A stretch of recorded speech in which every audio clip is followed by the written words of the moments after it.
do what's best for you. Don't do what's best for your friends or what's going to look the coolest. Do what's best for you.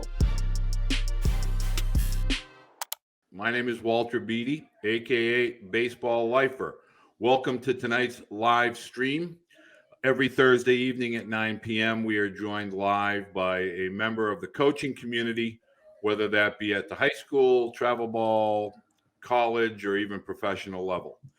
Tonight, my guest has been with the FAU baseball program for over 31 years, if my memory corrects, 32. This is my 33rd season. 33rd season, and what are we up to? 14 years as head, 16 years as head coach. Yeah, 16. 16 years as head coach. John McCormack, thank you for joining us tonight. It's a great pleasure to have you on board. My pleasure, Walter. I enjoy these, so I'm looking forward to it. Well, I can tell you that a lot of parents highly anticipated this, as well as a lot of the coaches from around the country within the Florida area specifically. We're going to start tonight, and I really would like to touch upon, I get a lot of questions generally during the week.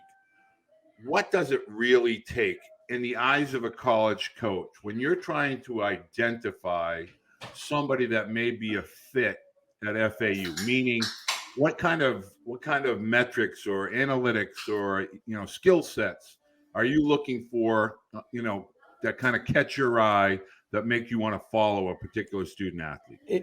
This is not sexy, but for us, it always starts with what type of person you are and teammate. And of course, you have to have talent, but you can win games with good players, but you win championships with good people. Um, so we start with the person. We always, and my assistants always know what type of guy is he, what type of family does he have, just so you know who you're going to spend the next 9 months with, and then exponentially the next 4 years with. But when you get back to the player, athletic guys, preferably that hit left-handed, interchangeable. We like to move guys around. So that type of player. But more importantly, it's the person and the teammate. So when I go to a game, I look at a lot of stuff other than just the play on the field. How did they react to a bad call? How did they react to their teammates? How are they reacting to some sort of issue in the game? If you get there early enough, how did they show up with? Did they show up ready to play? Did they leave correctly? Those are the type of things that I kind of keep an eye out for. So this is interesting because I have this discussion a lot with parents, and a lot of parents look at me like I'm kind of pulling their leg. But could you talk about the pregame? A lot you can see a lot as a coach by how a student athlete not only gets off the bus, how they interact in a dugout, but their preparation. Are they a me guy? Are they inclusive? Are they kind of leading, with regard to throwing, playing catch, stretching, et cetera? Can you just kind of expound on that a little bit as far as what you're looking at with regard to the student athlete prior to the game starting?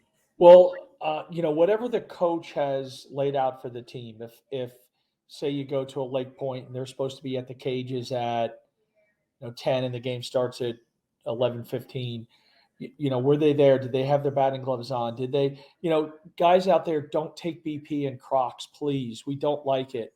Coaches do not like it. Are you dressed correctly? Are you engaged with the coach? After they're done throwing you BP, do you help pick up the balls, or you just kind of like, I'm done, I'm leaving? Then go get dressed properly. Do you give yourself enough time to get ready to play the game? Stretch, run your sprints, get your arm loose, those type of things. Those are very important because in college baseball, the limited number of coaches we have, the sometimes limited number of time we have, it's really important that we have a trust factor with the players that they can do something on their own and be prepared to play. So those little things, and even sometimes how they get out of the car, how they treat their parents, how they treat their little brothers and sisters, because travel baseball is really tough on the family in terms of there's 9, 10, 11-year-old kids that spend 6, 7 hours at the park not doing anything, throwing the ball against the wall, It's really tough. So how does the big brother handle that? Those are all very important things to me and to other coaches. We talk about it, uh, and there are a group of players that stuff doesn't matter. They're so good that it doesn't matter, and we're all going to take a shot. But when we're talking about the rest of the guys, everything matters. The part that you think it's just the 2 for 3, it's not. It's everything. Well, I want to go back to that opening kind of because you shed some light. Whenever I'm talking to parents, I always talk about left-hand hitting. And they always ask me, like, why is that such a big deal? And I know the answer a little bit due to the prominence of the right-hand pitchers. And used to be the draft would take a lot of the premium left-hand pitchers out of the college game. But can you kind of expound on that as well? So, when I see a young hitter and they say, should I switch hit? Should I hit from the left side?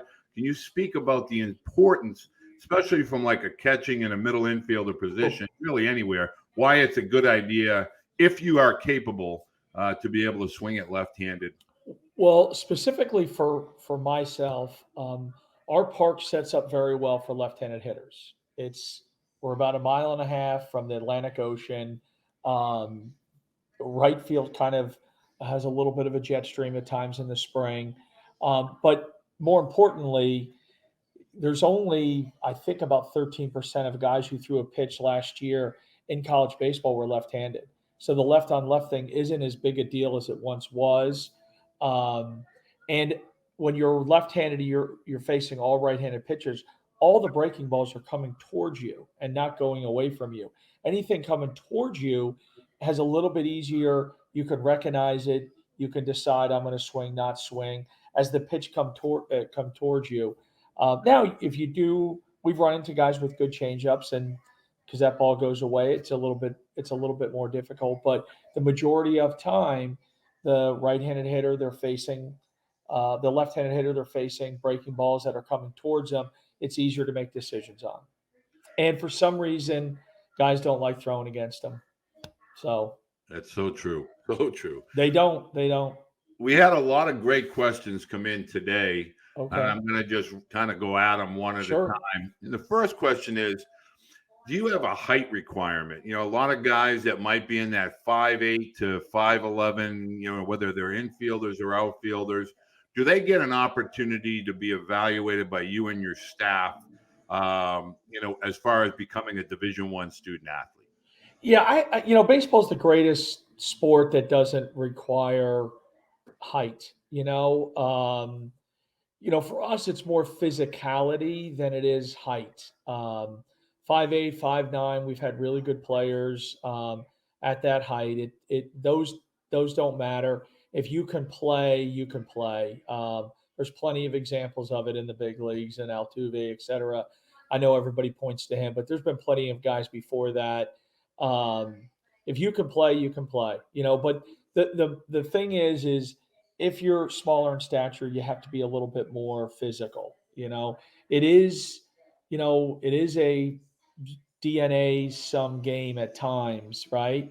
So there are times where the smaller stature guys that they get caught a little bit because of the DNA, but we don't discriminate. There's, good players are good player. So a lot of parents want to understand, they want to know, okay, well, we're from upstate New York, we're from New England, we're from Mid-Atlantic. How are we going to get on an FAU radar? Is it a camp? Do we need to send you a high school schedule? And kind of going back to that height requirement or where you see that is in today's college game, is strength a major component to getting between the lines? It's unbelievable. It is unbelievable where the game has gone. And when you walk onto it, the thing that parents and I'm not trying to offend anybody, parents and players don't understand is when you grow up, everybody you play against is either a year older or a year younger. Now we do have the oddball guy that, the 16-year-old that's playing with the 19-year-olds because he's that good. Um, when you get into college, you walk into a locker room, especially nowadays, you're 18, the guy in the locker next to you is 23. And you're never going to catch up with experience, but the better shape you're in, the better your body's in, the better you can compete on a long basis, because college baseball is a long haul sport. Most people start the second week of school and it goes all the way till June. So physically, and you see it with we're seeing it now. We're 2 weeks away from being completed, and I've talked to some of the freshmen. They're like, "Man, I'm exhausted. I didn't realize it was this much." Um, and the physicality helps you in your academics. It helps you in everything that you do because your body's more prepared. Um, and if you're good with your body, that means you're good with your nutrition, you're good with your sleeping habits. So it helps in everything. It helps in the mental side of it, because college is not easy, and then college baseball is really not easy. So there's so many benefits other than just on the field. Well, the one thing that I try to convey to parents, and you're really kind of hammering it home for me, is that we have this 12-month a year kind of baseball cycle, whether it's showcases this time of year, some MLK tournaments and so forth, and not enough student athletes or their parents spend the time or the resources to get into that really good foundational strength program. So, as a college coach, when you're going out to these summer events, and you've said it a few times, but I really want you to kind of give it to the kids that are listening, that strength needs to be a part of your daily routine or your monthly routine at some point in order for you to make that transition from high school to college. You agree? 100%. And players out there, you can lift while you're playing. You can lift while you're playing. Everybody thinks that you play and then I'm going to take time off to lift. You can lift while you're playing. It takes your body a couple weeks to get used to it, but you're at whatever tournament, and you're playing one game a day, so there's always time to be able to go to the gym. And if you're serious, a lot of hotels have a day pass, or you might have a UFit. You could go to the UFit at wherever the tournament is, but you can lift while you play. During the season, I tell people, we play Saturday at 4, we lift it Saturday at 10 a.m. And people go, "What?" I go, "Yeah, yeah. We make it a priority. We have to get 3 lifts in a week for the position players. Pitchers are a little bit different. Reliever, starter, it's a little bit different of the thing. But we lift Saturday morning, 10:30. They eat and then they come up for BP. Um, and in the beginning, guys are like, "Ooh," and then they get used to it and they love it. So when you're playing in the summer, and I hear it all the time from parents, "Oh, well, he's so busy." Really? All these tournaments are set up except for the last 2 days, where you go from one game a day to 4 games, which is insane Crazy, in itself. right? Um, but we all know why that's the case.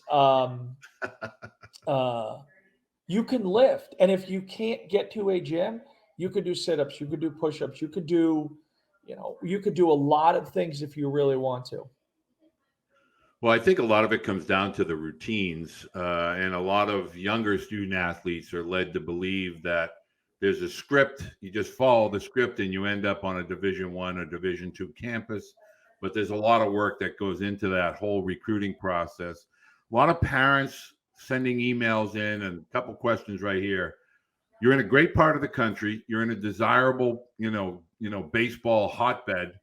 Do you even take time to look at student athletes outside the great state of Florida and maybe Georgia, or is most of your roster kind of Florida based and Georgia based as far as student athletes? Well, funny thing you say about Georgia. This year we have a young man from Georgia on our team, and this is the first time in probably 20 years. 20 years. Wow. Um, our out-of-state guys for the longest time have been from the Northeast, because everybody in the Northeast has some sort of relative that lives in Well, yeah. Florida, right? This year we have a young man from Canada. We have Kansas City, the one young guy from Georgia.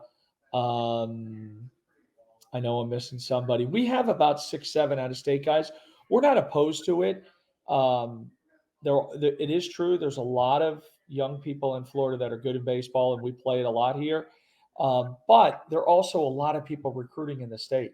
You would be shocked at if you go through these rosters how many kids from Florida have left the state, and that's a new trend where we've called kids and they say, "Well, I really want to go to school out of state."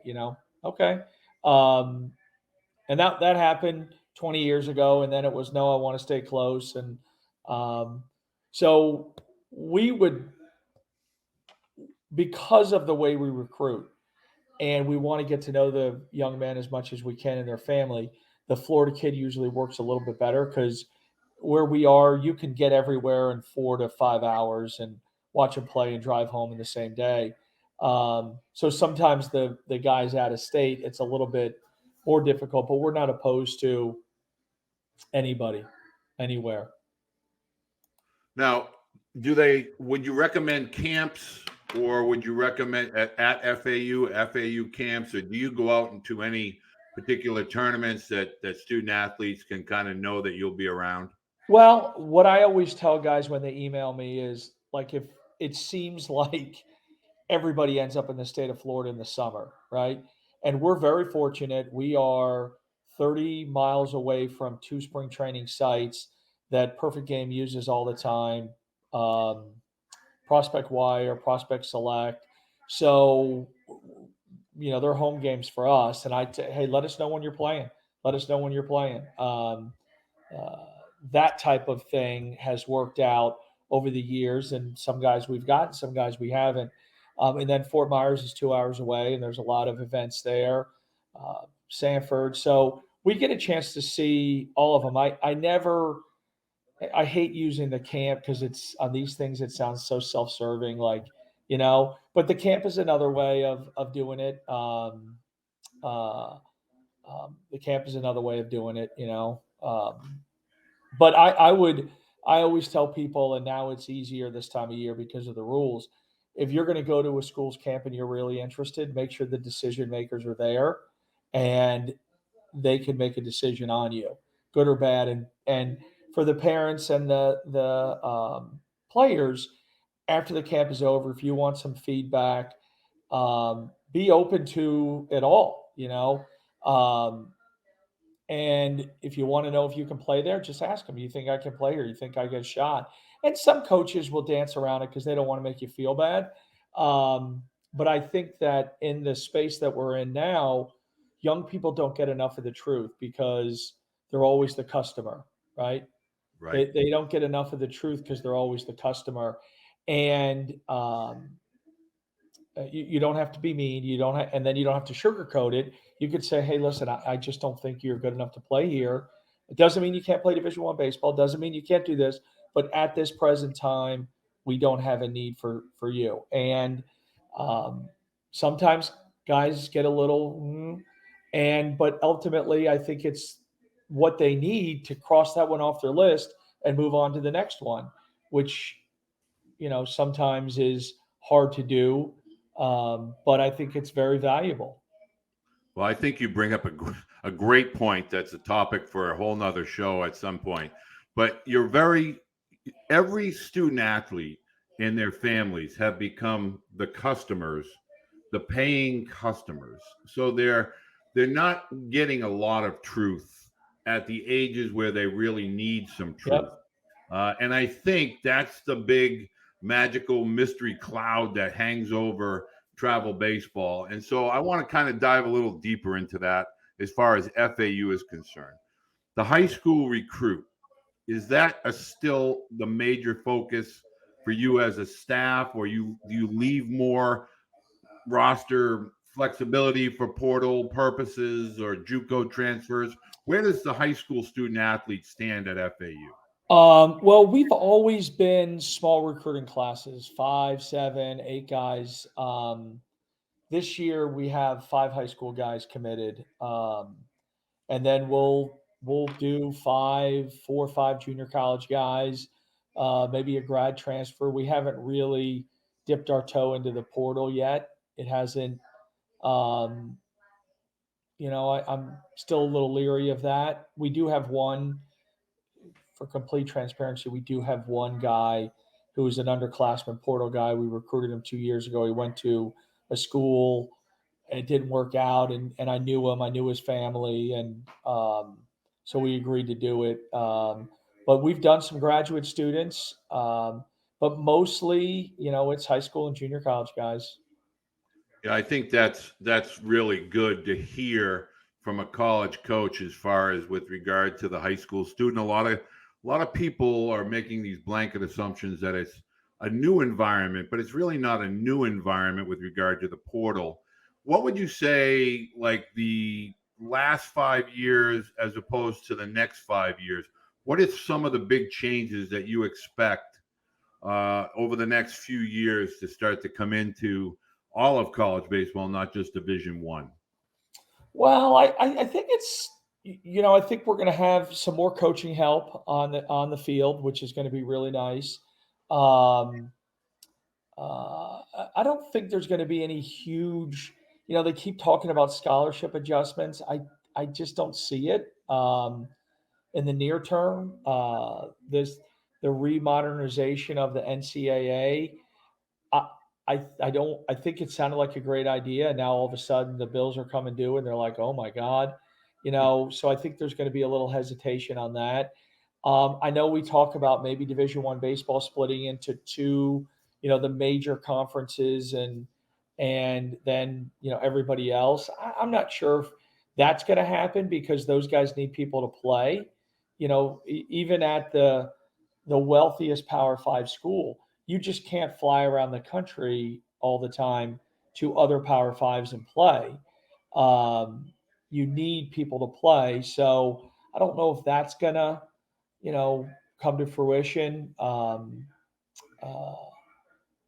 but I don't, I think that we're in a really good spot. College baseball's never been as popular as it has been in this, last couple of years and going forward. The TV contracts are good. There's more college baseball on TV. There's more universities putting money into college baseball in terms of being able to get it on ESPN3. So I think we're in a really good spot. A very much an upward trend, and the one part that hurts us is we are in that classification of Olympic sports. So it's Right. football, basketball, and then the Olympic sports, Olympic sports, right? which I think we've ascended past that, and we need to be able to kind of spread our wings because the NCAA baseball tournament is a moneymaker for the NCAA, where we can do more things, provide more avenues for the universities to showcase the schools, right? Because I mean, some of the attendance figures are really, really good. Um, and we didn't see that years ago that, oh, baseball's over there. But now, I mean, there's some people making huge investments, and I'm excited about everything that's coming forward. Well, you can definitely tell college baseball, with regard to the media, is concerned. All it takes is one look at the regional events, and now we have television contracts with JUCO schools. We have anywhere in the country at any time during the spring we have college baseball games on television and radio, and now obviously on the internet.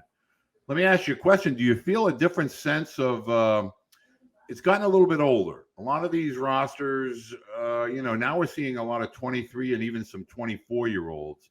Do you think that's going to dwindle will it kind of work its way through and we'll see those extra years of eligibility kind of flush out? Or do you think those older players are kind of here to stay with regard to college baseball? They're here to stay because there's more 19-year-old high school graduates. Parents are holding kids back at a younger age to, you Right. know, I graduated high school at 17, but uh, that's an oddity. But more kids are graduating at 19, and there's way more dual enrollment. So kids are getting to the graduate school level quicker. Um, there's more summer school available for college baseball players. So yes, it's older. I don't think you're going to see a lot of the 24, 25, but the 22, 23 is going to be commonplace. It's going to be commonplace. And also, could you would you think that the elimination of the short season teams and the draft going from 40 to 20, we got a lot more high school athletes, or a lot more athletes, A, getting into college, B, staying in college. So, Well, that's a very good point. I've told people for 2 years that everybody has to kind of recalibrate what they're thinking. That the guy that comes in and plays for you and he's going to leave as a junior, he's going to he's going to be an 18th to 24th rounder and he's going to leave, right? And God bless him. He's got a chance to play pro ball. He's a year away from his degree. He's did what those days are over. right. That's over. Um, and then uh, more guys, there's less draft spots. There's less place to put people because there's less teams, as you mentioned. So there's not as many kids signing out of high school either. And college baseball is really attractive. It's really, really attractive. The way some of these places treat the players, and God bless them. There's scholarships and there's unlimited food and there's beautiful stadiums and there's beautiful travel and it's a really good existence. It's a really good existence. Um, so the lure of professional baseball, although I know that's money up front, is not what it used to be, in my Well, opinion, for I, everybody. I agree 1,000%. And so from that, I want to kind of turn a little bit. I want to ask you, in your opinion, is travel baseball, I want to say, watered down? Is it different in Yes. today's world than it was, say, even 5 years ago? Well, I think you have to go a little bit further back. 10 years ago, it's funny that we're talking about this tonight. I was just talking to a friend of mine, and we were talking about travel baseball. And Mike Roberts, who started the pokers down here, Yep, I know. um, you know, sadly has passed away a couple of years ago. But we joke that he started this whole, what he was kind of one of the forefront guys. He was Right? American Legion coach. You can only have 18 players. You can only get players for this geographical area.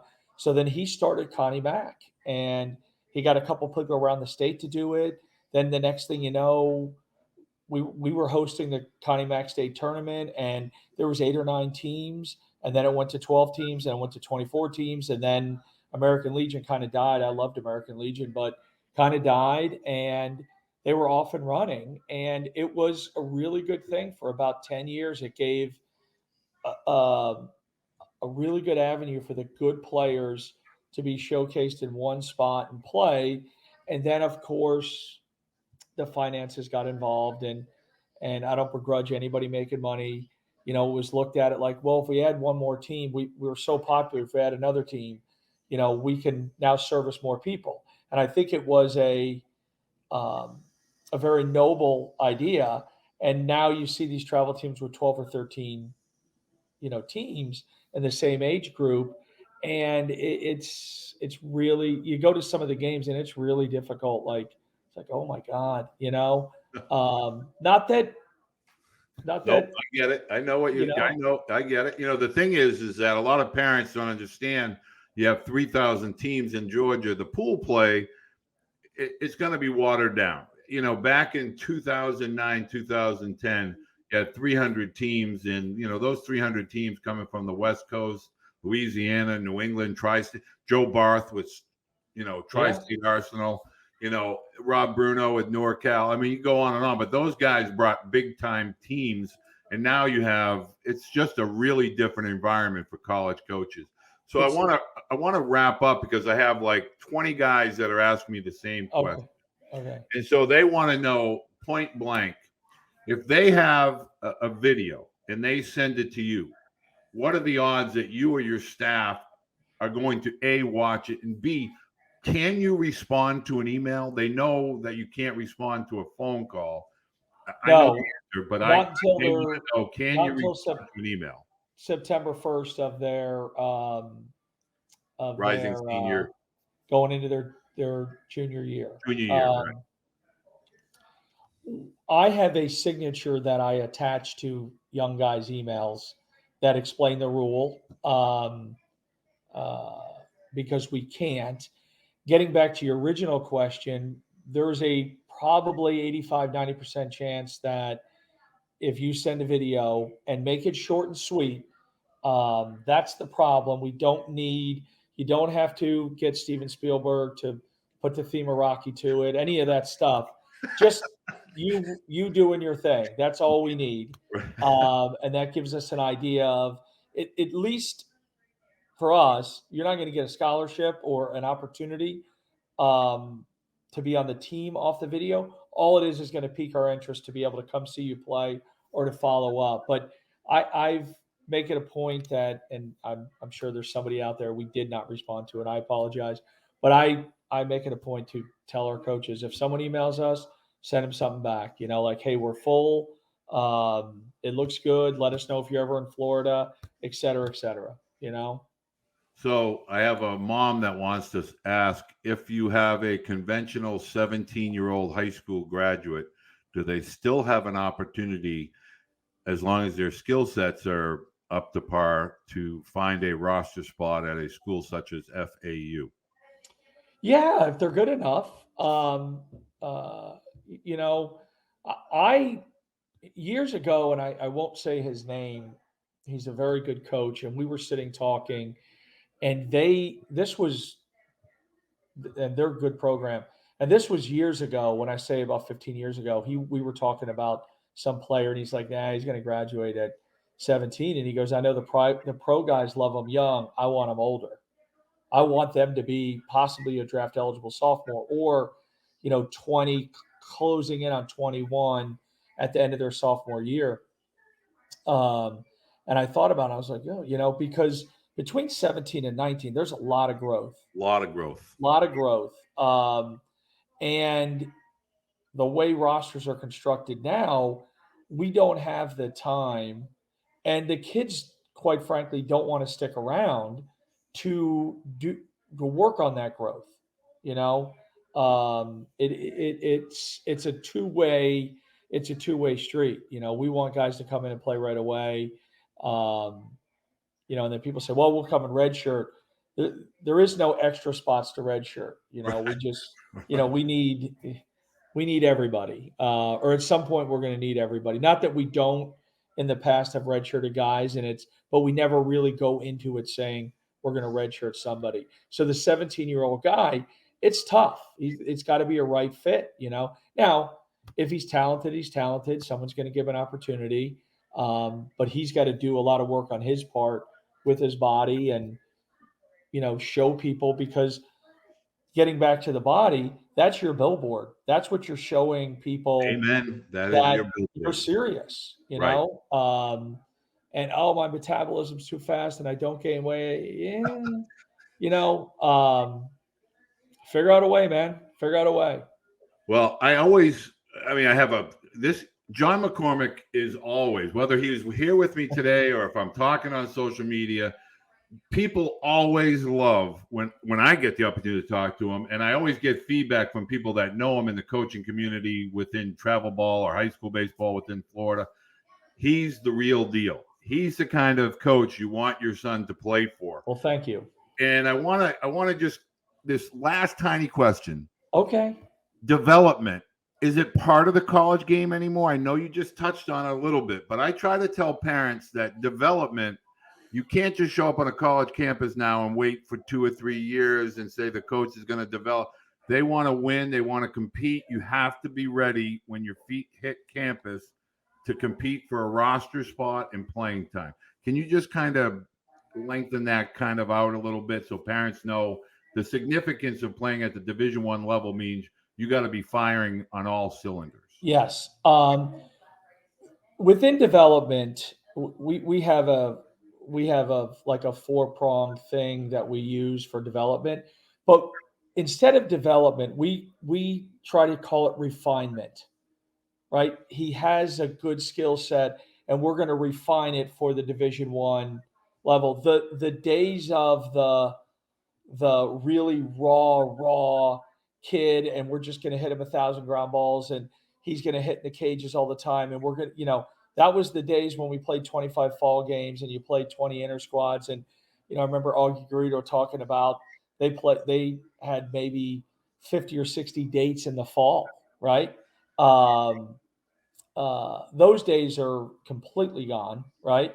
You're playing inter squads and you have a 20-hour and, you know, X amount of practices in the fall.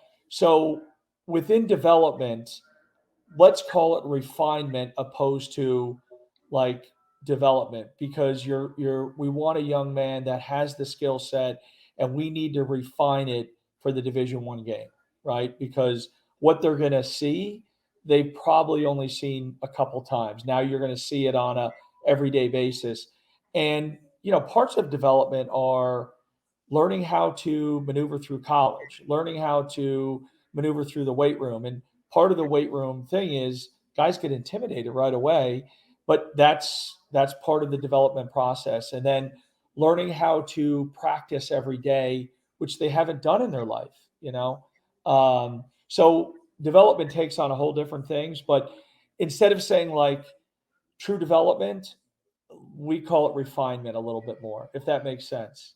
It definitely makes sense, and I really love the passion.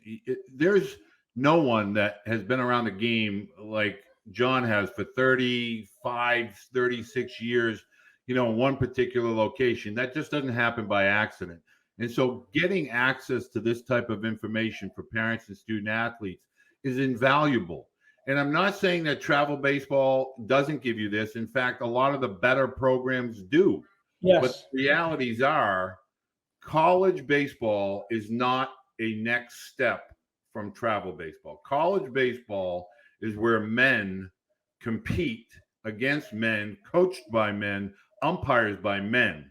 It matters. Those games matter. It's not as well, oh, we get a rain out, we go on to pool play. It doesn't work that way. And so that's why these types of discussions with college coaches and coaches like John have so much weight and so much meaning. So, John, I want to say thank you because we're done. We can keep going. Oh, I personally would love to keep going. My biggest thing is I do have one more question if you want. Go ahead. Because I have a parent that wants to talk about pitching, and I'm paraphrasing. But if somebody is projectable, meaning their body, it might be 6'2", 6'3", under, like they're 160 pounds and they throw 84 to 87. Does it have to be 90, or do you do some projection, based on whether they're a sophomore, a junior, et cetera, et cetera? And when would you start to begin to recruit somebody like that? Meaning, do you wait until you see a certain number? Do you wait until you see a certain size? How does that athlete fit on your recruiting scale? Well, we don't. I'm not going to say we don't. Up to this point, we haven't really delved into the early recruiting. Okay, I think so go deep into that because parents are asking that. Like the kids that are eighth graders and ninth graders. Eighth grade, no. Like eighth grade, freshman, most sophomores, we don't, um, we'll have some at camp coming up, and it'll be like, hey, it's great to meet you, it's great to see you. I think that one of the things that we have to let young people do is grow up, and one of the benchmarks of growing up is driving. And this is from experience of myself and my kids, is when kids are young, they're in the back of your car. You take them to practice, you take them to the lesson, you take them to the game, and you drive around so you kind of know. Then all of a sudden they get their own license, and parents are like, "Whew, I don't have to do that anymore." And I'm saying from experience. I know that. But then the ability for them to take a right turn to go to their buddy's house, or a left turn to go to their girlfriend's house, and not go to the gym as much. Um, and I think that is a sentinel part of their development. If they get to do things and make their own decisions, um, and they're still going to the gym, then it reflects in their play. And I've seen it go the other way where kids have committed and I got to school, and then all of a sudden, and this is a John McCormack thing. This is not right. Other people kind of go, that's the stupidest thing I ever heard. But for me, You're nailing you're 16, you're driving. Now we really know how important this is to you, right? Because your parents you're not in the back of the car anymore. So now you have to take responsibility for your own career, which we don't let kids do enough, right? You see it all the time where it's like we'll get them to a lesson, or we'll do this, or we'll get this, and the parents are pushing, pushing, pushing. Um, Whereas the kids' actions are telling you, I don't really want to do this anymore, but the parents won't let it go. So the driving for me, and if they get over that hump and they're serious, then we can start recruiting them. End of sophomore year, going into their junior year. Um, and it also gives you time to see what their bodies are going to end up being like, and you get to know the parents a little bit to see what DNA they have, right? You have a bigger mom, bigger dad, you might have a bigger kid, Right. And that, I don't mean weight wise, I mean Right. tall Right. wise. Right. We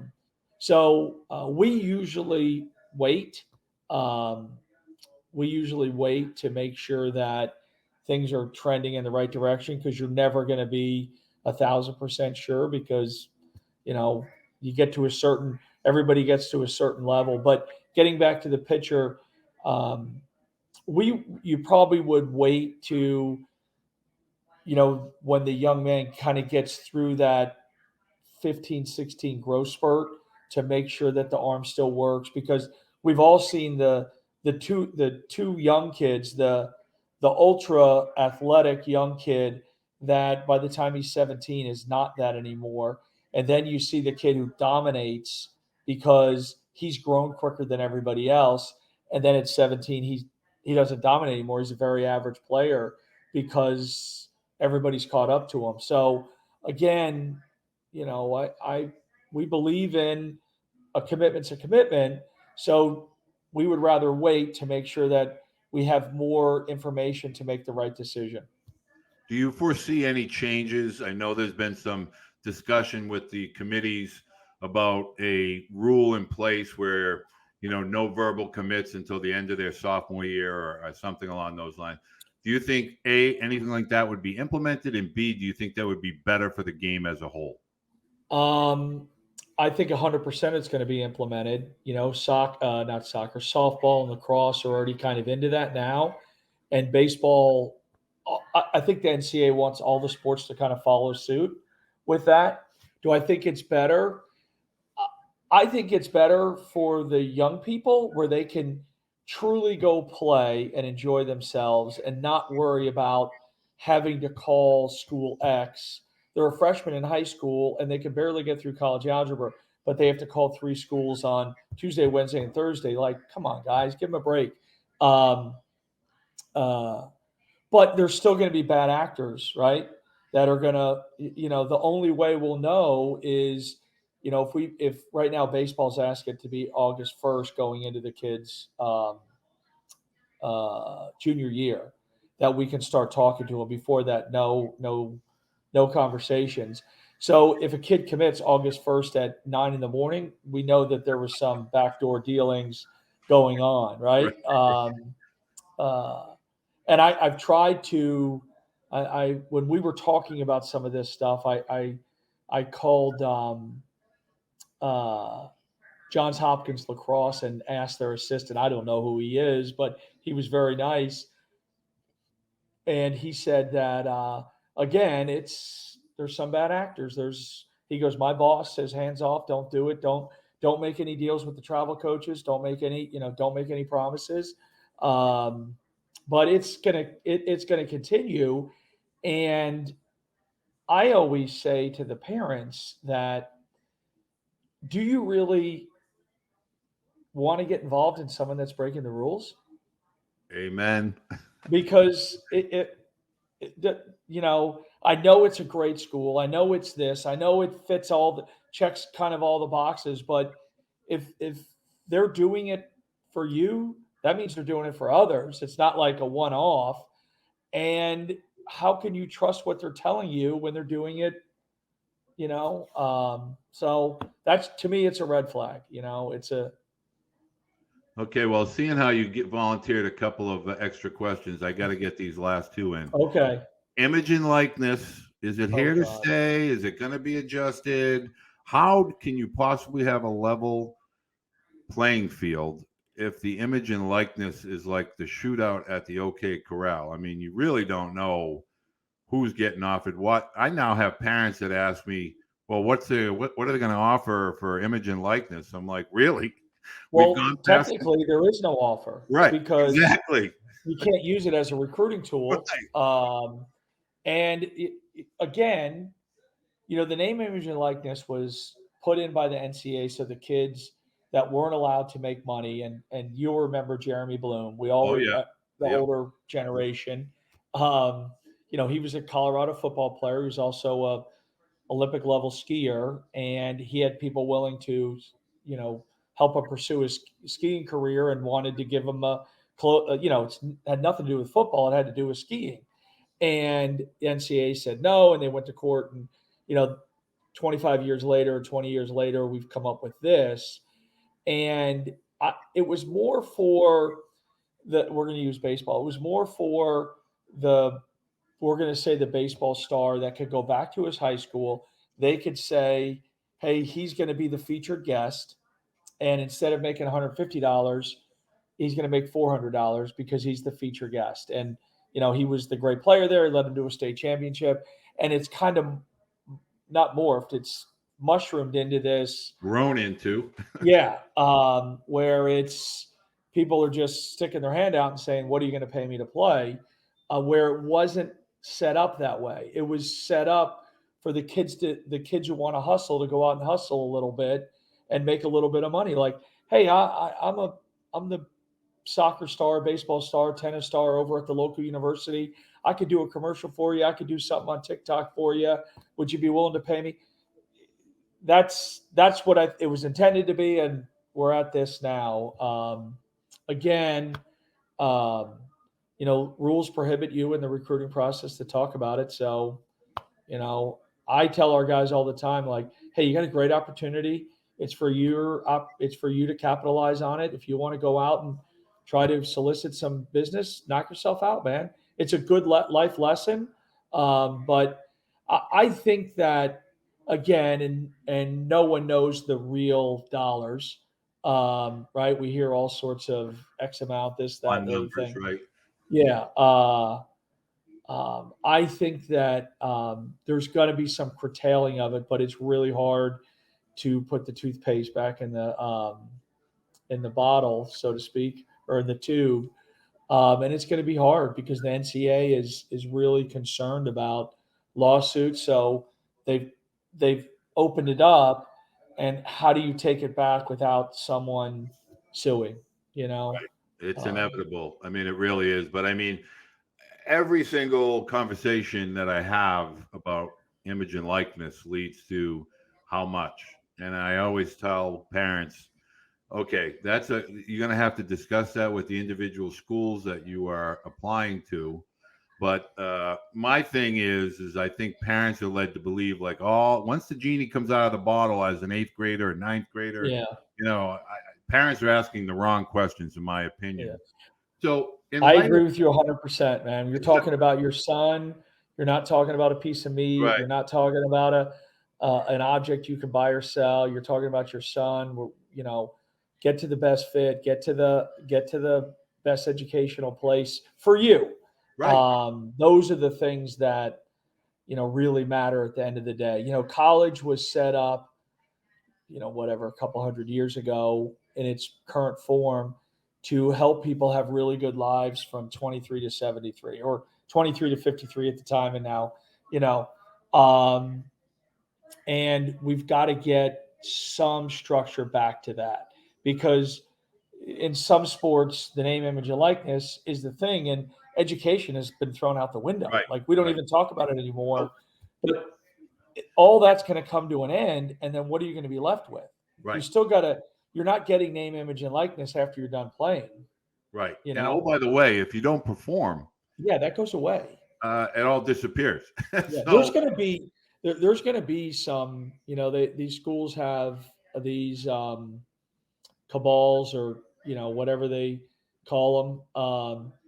And at some point, these guys that are paying this or boosters or whoever, they're going to go, wait a minute, we gave this guy that much, Right. Oh yeah.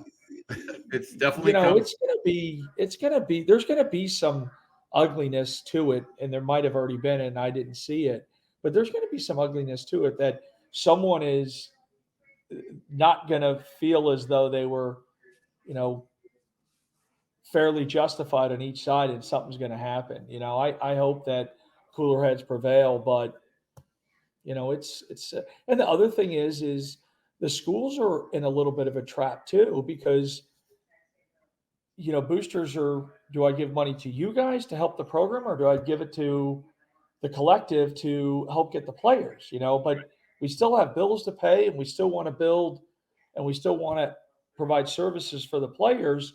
So I haven't, I just would think that there's not an unlimited amount of money, and there are some schools that are going, man, we're missing out on donations. They're going to the Yeah, because it's going to the student athlete that is going to play right field and bat third, and yeah. It's, that's exactly what's going my on. donation's going to the collective, and it's not Right. going to the Right. university. Exactly. And the universities are going to go, well, wait a minute, we usually had money to do the extra meals and the this and the that, and now maybe we don't. So it's an interesting time.